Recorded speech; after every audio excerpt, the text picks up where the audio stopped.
பைலாப்பூர்ல சுவாமி தரிசனம் முடிச்சிட்டு வந்த பிறகு எல்லாரும் ஒரு குட்டி ஷாப்பிங் போனாங்க. இந்த ஊரை பத்தின ஒரு சுவாரஸ்யமான தகவல், இந்த ஊர்ல மிக சமீப காலம் வரைக்கும் எந்த வீடுகளுக்கும் கதவுகளோ ஜன்னலோ கிடையாது.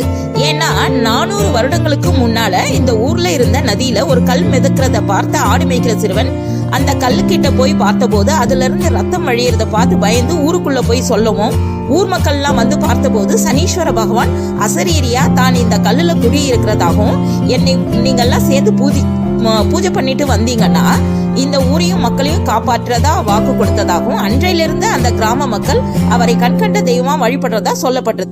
சனீஸ்வர பகவானே காவல் தெய்வமா இருக்கிறதுனால இந்த ஊர்ல திருட்டு பயமே இல்லாம மக்கள் வாழ்றாங்க. ஆனா இப்ப சமீப காலத்துல ஒரு சில வீடுகளுக்கு கதவுகள் அமைச்சிருக்காங்க. மத்தியானம் நாங்க சாப்பிடவே இல்லைங்க. இங்க கிடைக்கிற கரும்பு ஜூஸும் கொய்யா பழம் ரொம்ப சீப் அண்ட் பெஸ்டா கிடைச்சது. நிறைய அதெல்லாம் வாங்கி சாப்பிட்டோம், ஃப்ரெஷ்ஷா இருந்தது. இப்ப ஷிரடி நோக்கி போயிட்டு இருக்கோம். நெக்ஸ்ட் வீடியோல பார்க்கலாம் ஃப்ரெண்ட்ஸ்.